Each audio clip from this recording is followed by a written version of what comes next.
Hey there, Writer Rebels, and welcome to the week 2 of the Nanowrimo Survival Guide. Hopefully you've been cruising along down this Nanowrimo highway, but if you're starting to crash into that story wall, join me today so we can go over some tips to get you back on the road towards 50K.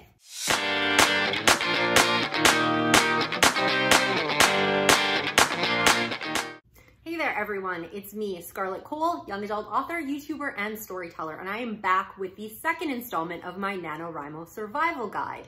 So we are into week 2, deeply into week 2 at this point, and hopefully you have been doing well with your words. If you haven't watched my first video up here of week 1, where I kind of went over the 3 different types of writers for Nanowrimo, you might want to check that one out before coming into this one, but they are completely independent, so it doesn't really matter. However, those 3 writers are probably in very different places right now. The steady Eddie, steady Freddie, steady Betty, whatever you want to call yourself, is probably ticking along very, very well, but might be getting into this story wall problem that I'm going to talk about shortly. The late starters are probably just starting their Nanowrimo within the last couple of days. So welcome to the club, and hopefully you're getting those words down. And for those people who have been zooming by on their word counts and have been basically front-loading their Nanowrimo, they have probably maybe even hit this story wall problem earlier this week and wondered where this video was when they needed it 3 days ago. But hopefully they are going to get something out of this video as well and have been cruising along and maintaining their self-care so that they haven't caused any problems for finishing all the way to November. Anyhow, I've kind of hinted that this week 2 video is about the story wall. So what exactly is the story wall? I've usually encountered it 2 different ways, and I'll discuss those in a second, but it's usually around that week 2 time. Sometimes it's a little bit more into week 3, sometimes it's a little bit sooner, depending on who you are, but I usually find it towards the end of week 2 is when I'm basically hitting that story wall. So what do I mean by that? It can usually come about 2 ways. One is that you've worked everything up in your head, you know what you're gonna write, you're very excited to sit down on November 1st, and you start pounding out those scenes. Well, when you sat down, you probably thought you had enough for a full-length movie. However, when you get through all of those scenes, you find out there isn't necessarily as much in your brain as you thought there was. And it's maybe more of an extended trailer or a part of that whole story that you actually had worked out in your head. Even if you've completely plotted, you might have been lighter on plotting certain elements because you hadn't actually pictured those scenes all the way through, or you just thought you kind of had the whole story together, but there's pieces from the middle or whatever that you are kind of missing in your whole structure. And now that you've written all of those scenes that you loved up front, you're now hitting that point where you're not really sure where to go next, or you just really haven't fleshed those scenes out enough. So it's slowing you down a little bit, because even if you know where you're going, you're just really slowing down to a slog trying to get through that story that you haven't totally fleshed out in your head. The second way, and it's a little bit more dangerous, I find this more with plotters than pantsers, but you can actually get into this problem with pantsing as well, and that is that your story has taken a turn that you didn't expect it to. Either you're writing some dialogue and a character says something that totally turns everything on its head, either in a good or a bad way, or you get into a particular scene or circumstance and you find out that the rest of your plot or the scene that you're working on or whatever just isn't going to work the way that you originally intended. This can be very distressing, but it's definitely fixable. So today I'm going to talk about some of those tips that you can push through that story wall so you can keep moving on your story. If you aren't participating in Nanowrimo, this typically will happen for a lot of writers as they're going through their project. It may not happen at the week 2 stage. It may be several months in. It may be some people get to that mushy middle or murky middle type of their book, and this is where this starts to happen for them. So these are definitely things that you can use going forward regardless of how you're timing your project. But for Nanowrimo purposes, this usually falls in the week 2 to week 3 category. So now we've hit the point in our story where things are not working the way that we anticipated for whatever reason, or we don't have everything completely fleshed out. What are we gonna do? The first thing you wanna do is not panic. I know this might sound really obvious, but when you are in a Nanowrimo situation, not only are you at the point where you're struggling with your plot, you're also thinking in the back of your head that you have to get words written or you're never going to hit your 50,000 word goal. Well, it's gonna be okay. I can't say every single writer goes through this, but there's a large majority who will sit down to write a book and it doesn't go exactly how they had planned start to finish. They're going to hit bumps along the way. Even if this is not your first book, and most of them have always worked out to your plot, it can still happen even if you haven't encountered this before. So whether this is your first book or your 50th book, you can definitely get into a panic spiral if you start to realize that you are at a point where your story isn't working or isn't totally fleshed out and you're slowing down and you still have words to do. If you are behind on your word count for the month, this can be just exponentially worse. So the first thing you need to do is try not to panic. So many writers go through this. I will bet you, I don't know actual statistics, but I bet about 80 to 90% of people that are participating in NaNoWriMo, it's probably higher than that, are encountering some sort of plot issue at some point that's going to slow them down. You are not alone in this. This isn't something that's going to make or break your project. It's going to be okay. Also, I'd also like to reiterate, if you don't hit 50K, the world isn't going to end. So if this does end up being more than like a little hiccup, it's gonna be all right. You're getting words down, you're moving forward in your project, and it's gonna be okay. Okay, the second thing I'm gonna mention about getting through your story wall is trying to write outside of chronological order. A lot of authors like to write a story front to back. Not everybody does. I write out of chronological order typically when I first start a project anyway, so this comes easily to me. Some people struggle with it a little bit more, and I will have some more tips for those people that do struggle writing out of chronological order. But if you have the opportunity to do that, this can be exactly what you need to push you past the issue that you're dealing with. So let's say you have a scene, you're around the middle of your book or just after that first third of your book, and you have encountered an issue that you don't know how to solve. Well, do you know how it's going to end? Do you know the final third of your book? Do you know other scenes that aren't massively going to change? If you have various different points of view, or you have stronger subplots that you want to bring into, maybe though it's time to write those things now. Yes, it can be really frustrating to walk away from that problem, but obviously you're dealing with a time commitment here with the NaNoWriMo project. If you were dealing with this on a regular basis, you could take as much time as you needed to sit back and rejig whatever it is you need to figure out. But if there are things in your manuscript that you know are still going to stay put as things are, then you can move forward to those scenes and write them out. It's going to allow you to get some of your word count in, and the fact of the matter is your brain actually does way more heavy lifting than you give it credit for. While you're working on those scenes later in the book, it's still going to be remembering that you have a problem back in chapter 10. So as you're writing things out, you may, not always, but you may be lucky enough that you're going to solve some of those problems or figure out what the issue is back here that needs to bring you to this scene out here. So by writing outside of chronological order, you kind of back into fixing your problem by finding out how everything's going to end. The other nice thing about that too is if your ending goes off the rails, either good or bad, you can see how that's going to impact things later. So maybe the problem you're trying to solve back here isn't going to be a problem anymore, or needs to be removed completely because the end doesn't even work. So by moving forward with various different scenes, it doesn't have to be the ending, it could be a few scenes in the middle, whatever, that just gets your juices flowing and gets you back into that story a little bit quicker, it's going to be a lot easier to solve your earlier problems. It may also be easier to flesh things out if that's your issue and it isn't so much a plot problem, because you can keep within your story world, keep within those characters, and start to figure out how they would react in that earlier scene. So when you go back to actually write it, you can start moving quicker through that.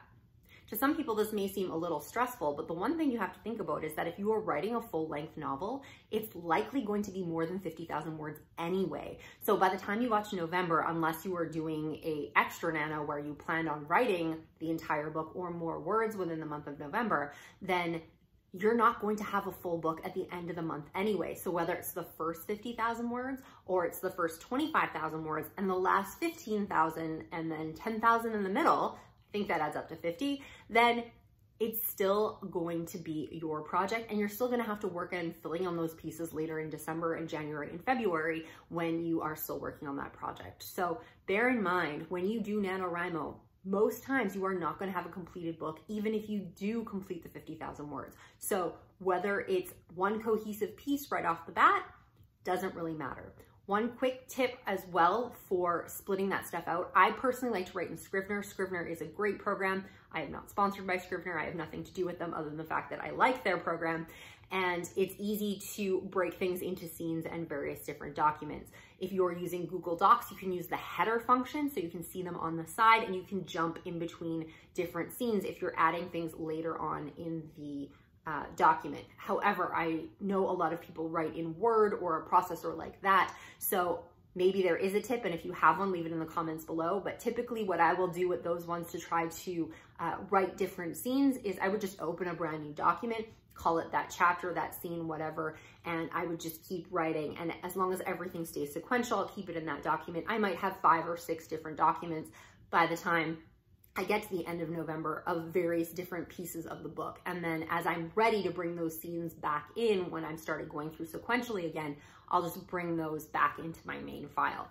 This can make it a little bit easier when you're jumping around, and it doesn't frustrate you as much when you have that first block of text of your various different chapters that you've done sequentially from the beginning, and then you jump into something else and it's easy to navigate back and forth. So let's say you're telling me, Scarlett, I've tried writing out of chronological order. It just does not work for me.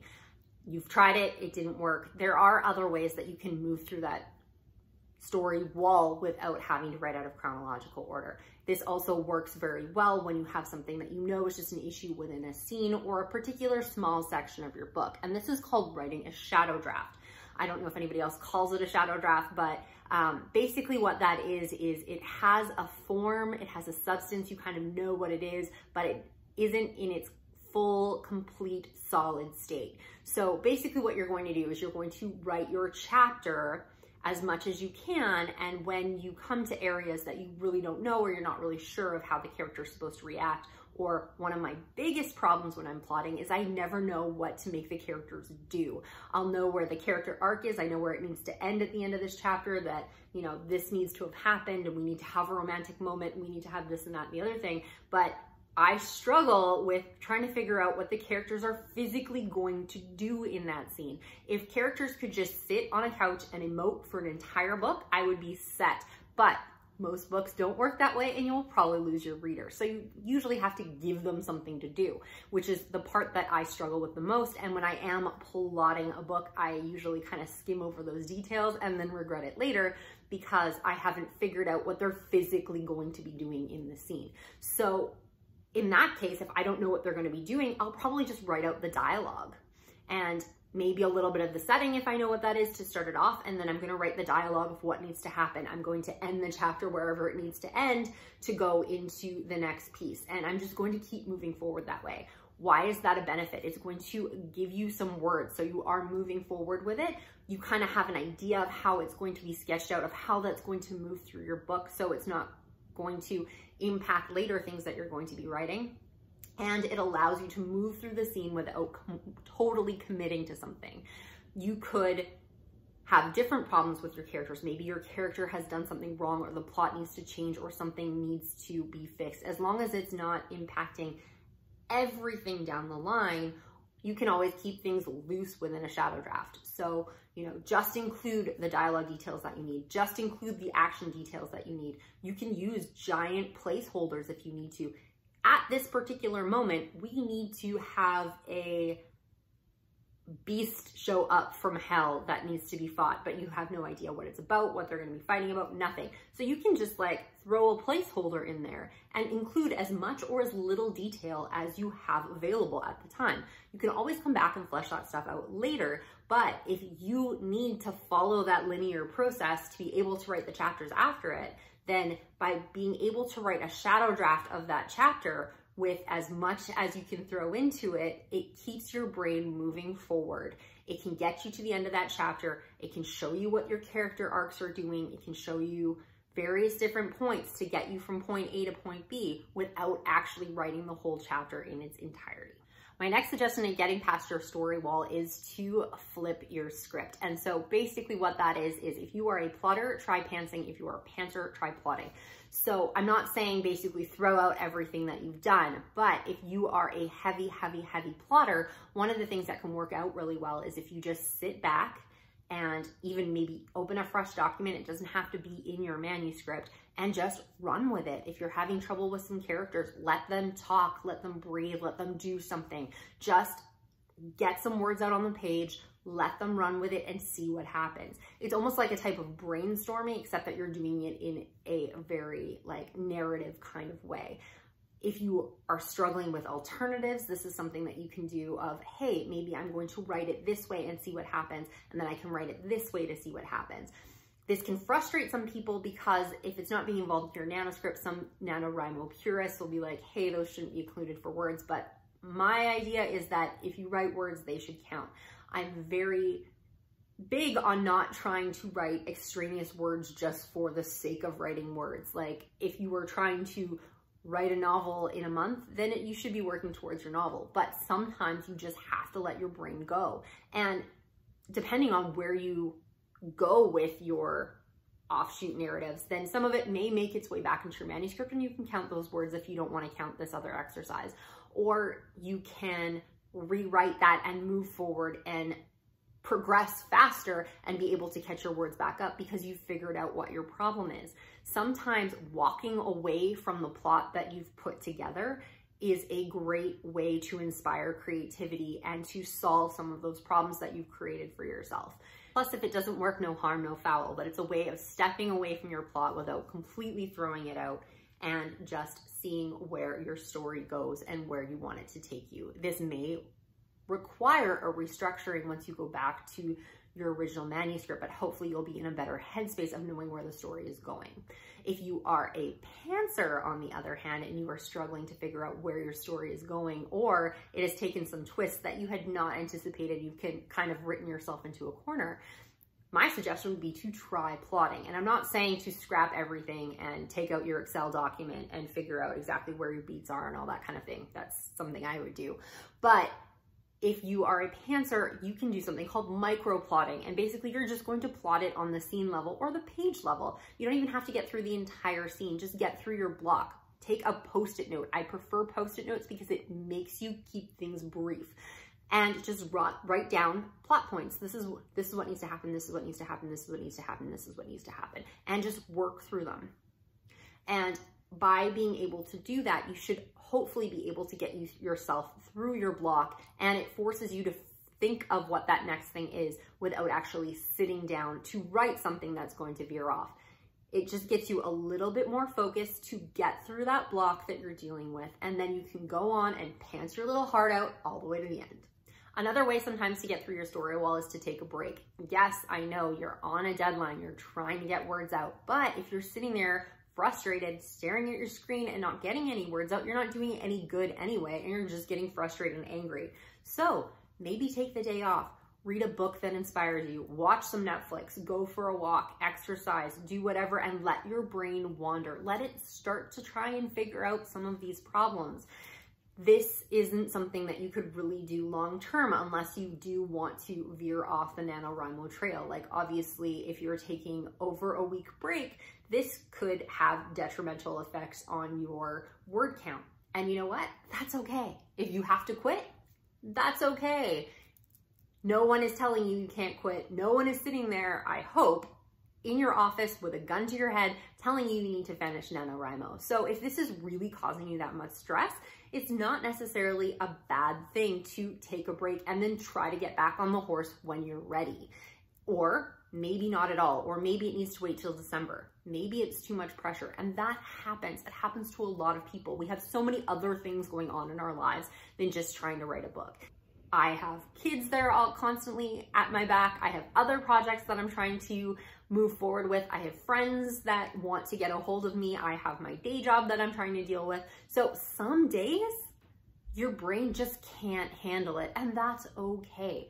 Take a break. Take the weekend if you need it. Take Tuesday through Thursday, whatever it is to try to get your brain back on track. The only thing is, if you are determined to finish NaNoWriMo, the longer your break is, the harder it is going to be to get those words out. However, sometimes you just need to take a step back to move forward, and that's okay. And one last suggestion I have about getting through your story wall is to blow things up. If you're writing an action, you could literally blow things up, but see what is the biggest, most amazing, impossible thing that you could possibly do right now. Write it. See how that goes. See how that chapter would be if you did the thing that you're scared to do, or the thing that you think is absolutely impossible in this book. You may not keep it, but by pushing yourself to this total nth degree of insanity within your book usually makes those more mundane choices a little bit more easy to swallow and can help you solve through some of your plot problems. One of the things that I had suggested to me once before, and I think I've talked about it in another video, is brainstorming 25 things that could possibly happen in the scene. And when somebody told me to do that, I'm like, you know what, I've been thinking about this for like 3 months, as if I haven't thought of 25 things. But when you sit down and are forced to write out every possible thing that could happen in that scene, you usually like tap out at about 10 to 12, because that's really how far your brain has gone. By forcing yourself to come up with the most insane, most ridiculous, completely impossible things that could happen in this scene, I usually get around 22 to 23, and then all of a sudden things click and it makes sense. And I finally opened myself up enough to the possibility of what could actually happen in this scene. And then I scrap the entire exercise and get to writing. This has happened for 2 of my books now. And although writing a list seems like a total obvious thing to do, doing the least obvious thing in your story can be the best thing for you. So blow it up, throw it, insert hell beast here, have the X walk in, do whatever it needs to do to shake things up and loosen up those writing muscles. I guarantee it'll at least be a fun exercise, if not totally productive. So those are my suggestions to breaking through your story wall if you are struggling in that week 2 to week 3 of NaNoWriMo, or maybe week 4, wherever exactly you are in your process. One thing I am going to suggest though, to reduce a little bit of stress when you're dealing with these sorts of things, is if you happen to change your direction in your story part of the way through, don't focus on the things you've already written. You can fix that stuff later. So if your character mutters something under their breath and everything takes a 90-degree turn, then just keep writing from that point. If you have time later, or you want to flesh something out as the rest of the story has progressed and you have time to go back to that, sure, go fix it. But going back to change things you've already done is probably just going to waste your time and words at this point. Like I mentioned in one of my earlier tips, 50,000 words is usually not a full novel, so you're still gonna need to be working on it in later months. Those are things you can fix in later months. Go with the flow, work on the things that are working, and stay in a forward direction. It's going to make things so much easier, so much less stressful, and you have a better chance of making your 50,000 word count than going back to edit or fix things that you've already done. All right, so I hope your NaNoWriMo projects are smooth sailing, but if you are hitting that story wall, hopefully one of these tips will help you out. If you want to talk about your project, please include it in the comments below, as I would love to hear how everybody's doing and how things are moving for this NaNoWriMo experience in 2020. If you really like this video, make sure you're giving it a thumbs up to let YouTube know this is something worth watching, and make sure to join me next week when I go into week 3 of my survival guide, and I'm going to be talking about motivation and getting yourself over that finish line to the end of November. If you don't want to miss any of my content, make sure you're hitting that subscription bar and the notification bell right below this video, and they will send you an email every time I put up a new video, which is typically on Thursdays, but sometimes I will put in something extra special. If you are new to my channel, make sure you're checking out my other content, as I have various different videos about writing and publishing that are already up and might answer some of the questions that you might have out there. Thank you so much for joining me. I hope things are going well, and I will see you all next Thursday.